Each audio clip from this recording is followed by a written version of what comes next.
The Man Who Married Himself, Charlie Fish. Why not?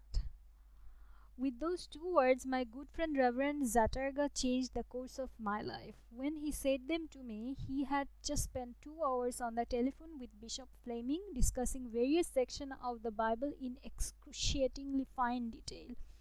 He pointed out that Leviticus warns Christians not to marry their sister, aunt, mother, mother in law, daughter, or even their granddaughter, should they be tempted. But nowhere in the good book is there a rule against marrying oneself. So when I told Reverend Zaterga that was exactly what I wanted to do, he eventually conceded to those fateful words. Why not? Of course, the Bible also neglects to forbid anyone from marrying great grandmothers, tables, or pet fish. I wouldn't be surprised to learn that Bishop Fleming ended up marrying his beloved French poodle as a result of all this, or his blanket. After all, he's been sleeping with it for years. Anyway, once I convinced the good reverend to let me marry the man of my dreams, I had to convince my mother and father. I'd have to say that between an international religion firmly established for 2 millennia and my own humble parents, my parents were far more difficult to persuade. My mother just didn't take it seriously at first. Okay, very few people took it seriously. But I needed her to know I meant it. She kept asking me silly things like, why marry? You can just live with yourself, or what will you wear for the wedding? And sadly, it drove my father quite mad. Literally, for years after the wedding, he spent days typing up articles for a wide variety of news journals, record books, and space administration newsletters, claiming that he was the first person to have had sex in space. He seemed quite convinced, despite the fact that the closest he had come to space was the big button on his computer keyboard. When asked who he had allegedly had sex with, he would usually pause briefly for a dramatic effect, turn his wild eyes towards you, and yell shrilly, Myself! I would have hoped that I could trust my best friends to be sympathetic towards my cause, but I think it was all a bit of a joke for them. They were often supportive, but after the wedding, they just spent a lot of time making fun of me. Some of the wedding presents I received from them were quite demeaning: pornographic magazines, silk gloves, even a ceiling mirror. And I'm disappointed in them for not stifling their mirth when Reverend Zaterga recited the marriage vows. Will you keep yourself as a husband to live as one in marriage? Will you love and comfort yourself, obey and honor yourself in sickness and in health, and be faithful to yourself as long as you shall live? I swear, one of my friends wet himself laughing. I had a great honeymoon in Las Vegas, gambling away all my savings with nobody to nag me about how much money I was spending. I had a penthouse suite in Luxor Hotel for the night of the consummation. I had many reasons for getting married when I did. Apart from the tax benefits, of course, trying to make the tax inspector understand that I was my own spouse was hell though. Ever since I understand the concept of wedlock, I longed for a partner that I could trust. I wanted to have someone with me always, to whom I could tell all my deepest, darkest secrets without having them laugh at me.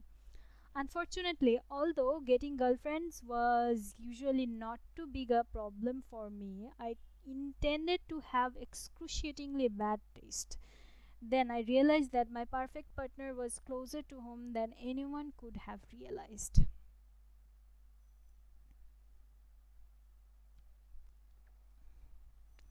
Although I think the marriage was a great success for the most part, I rarely argued with my spouse. In fact, I found myself to be the best conversation holder around.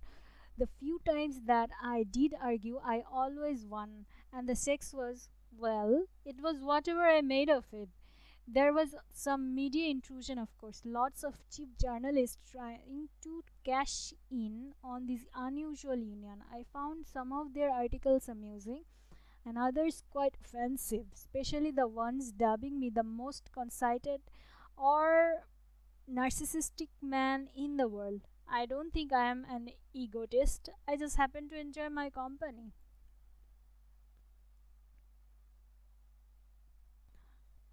I suppose it was a hormonal thing, a stage of life, or something that made me suddenly crave a child. The cliche is that I realized I was mortal, and I therefore wanted to pass on my genes. So, after many days weighing up the pros and cons, I decided to split up from my husband in order to find a wife. I had a chat with Reverend Zatterga, and he informed me that I couldn't just file for a divorce on a moment's notice. I had to have a legitimate justification. Curiously, wanting a baby wasn't on the list of good reasons to divorce.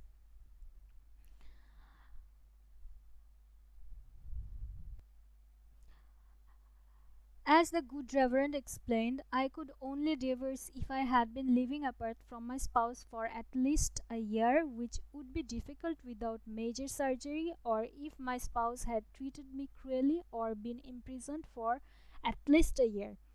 I wasn't particularly willing to beat myself up a bit or lounge around in prison just so I could divorce myself. That left one option: adultery.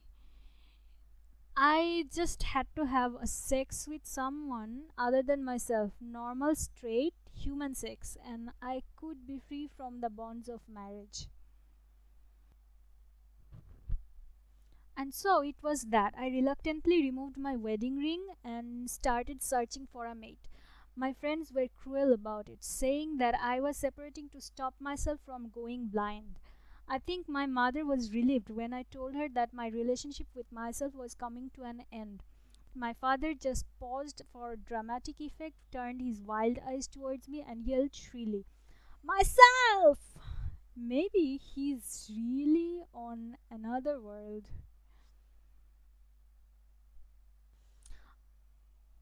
I expected it to take me quite a while to find someone who was both willing to sleep with me and who hadn't read the newspaper enough to know that I was already married, but I soon found a plain faced Malaysian girl who was relatively easy to seduce. The sex was, to be honest, rather disappointing. It seemed that she knew almost nothing of what turns a man on, whereas by that point I myself had become quite an expert. I suppose it wasn't great for her either. I wasn't practiced in pleasuring members of the fairer sex. The divorce was easy after that. It seemed that the church was keen to split me apart, as if my marriage had been a big mistake. I felt quite lonely for several months after the breakup. At least the local psychiatrist specializing in multiple personality disorders stopped sending me his damned business cards every week. It took me nearly a decade to find a good wife who didn't think she'd be marrying into a threesome. Most of that time was just waiting for the media to forget about the man who married himself. Meanwhile, I wrote an autobiography with that very title. Included in the book was a detailed account of my marriage to myself, including the ups and downs of living with myself, how I dealt with everyone's criticism of me and my husband, and some intimate details of my relationship. I think it was these sections that made the book a real success when it was published some years later. People were just curious to read about the implications of such an unusual marriage. I suppose it made people think. They would read my book and ask themselves, am I easy to live with?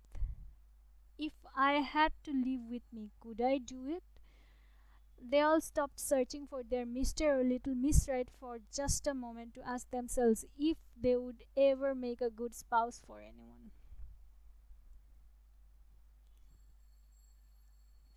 I didn't hear of any copycat self marriages, which probably either means the media lost interest or the church is determined not to let it happen again. Anyway, that's all behind me now. My wife and I have just moved into a new home, big enough to accommodate our new child when he's born.